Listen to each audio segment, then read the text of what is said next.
साथियों नमस्कार। शिक्षकों के क्रमोन्नति वेतनमान से संबंधित इस वक्त की बहुत ही महत्वपूर्ण जानकारी प्राप्त हो रही है। जैसा कि आप सभी जानते हैं कि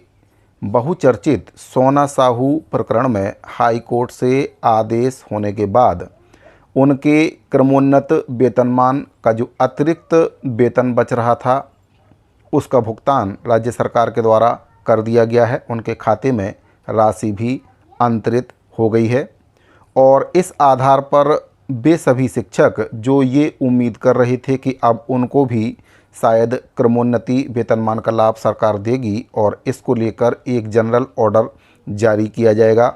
उन सभी शिक्षकों की उम्मीदों पर पानी फिर गया है। क्योंकि सरकार के द्वारा कोर्ट में ये दलील दी गई है कि जो सोना साहू मैडम का प्रकरण है वह अलग है और बाकी जो शिक्षक हैं जिनके द्वारा वर्तमान में याचिका भी लगाई जा रही है, कई ऐसे शिक्षक हैं जो क्रमोन्नति वेतनमान को लेकर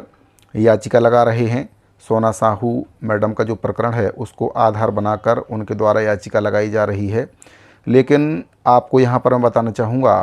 कि जो शासन है उनके द्वारा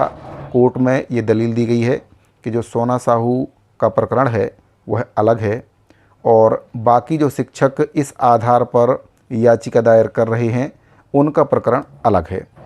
तो अब सरकार के द्वारा इस प्रकार की दलील कोर्ट में दी गई है और कोर्ट के द्वारा भी सरकार को इसके संबंध में एक नोटिस जारी कर दिया है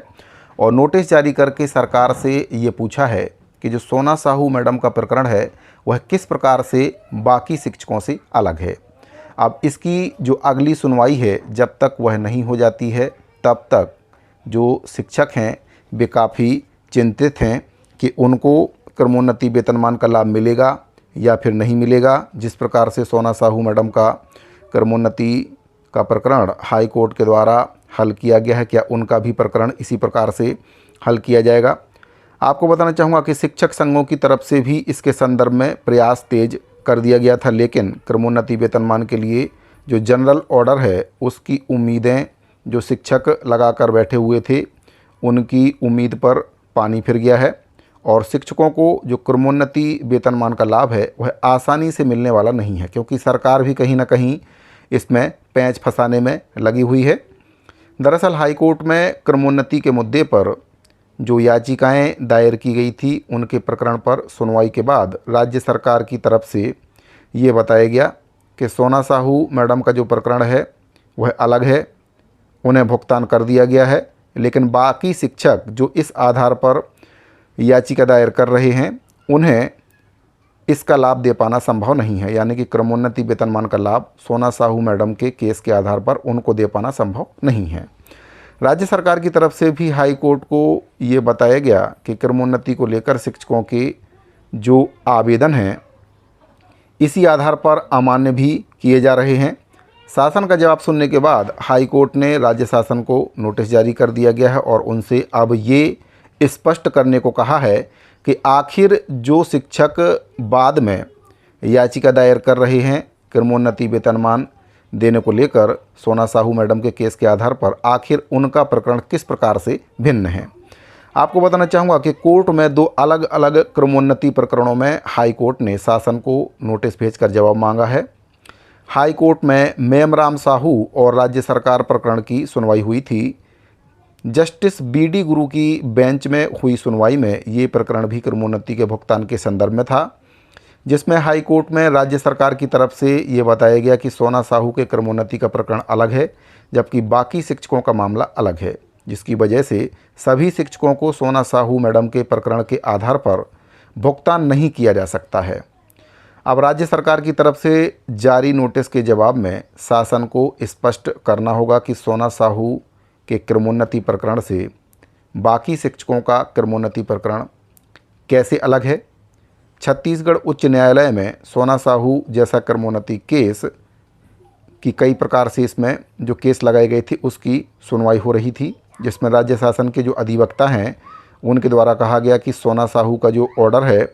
वह जजमेंट इन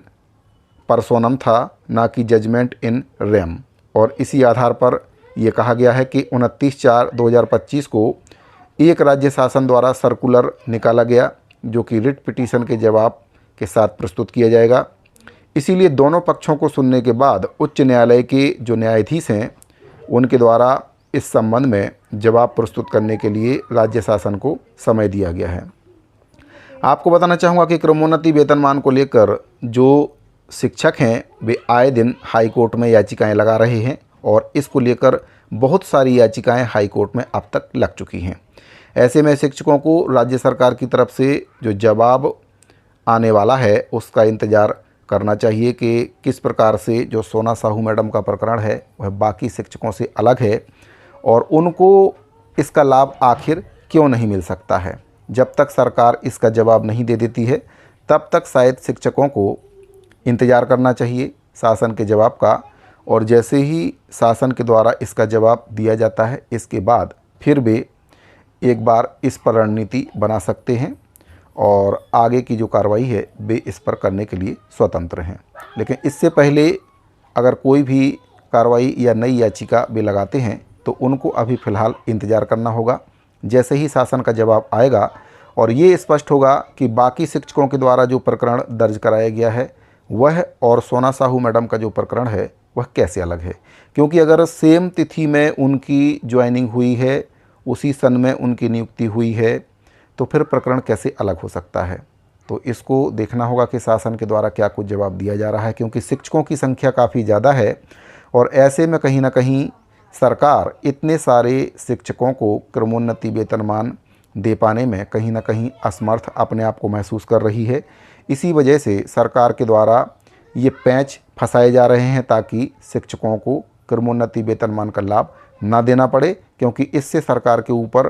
काफ़ी आर्थिक बोझ आने की संभावना है और सरकार फ़िलहाल ये बोझ उठाने में सक्षम अपने आप को महसूस नहीं कर रही है। तो साथियों, शिक्षकों के क्रमोन्नति वेतनमान से संबंधित ये बहुत ही महत्वपूर्ण जानकारी प्राप्त हो रही थी। अगर आपको जानकारी अच्छी लगी हो तो वीडियो को लाइक और अपने दूसरे साथियों को शेयर जरूर करें। इस वीडियो फिलहाल इतना ही, मिलते हैं अगले वीडियो में। अभी के लिए दीजिए इजाज़त, धन्यवाद।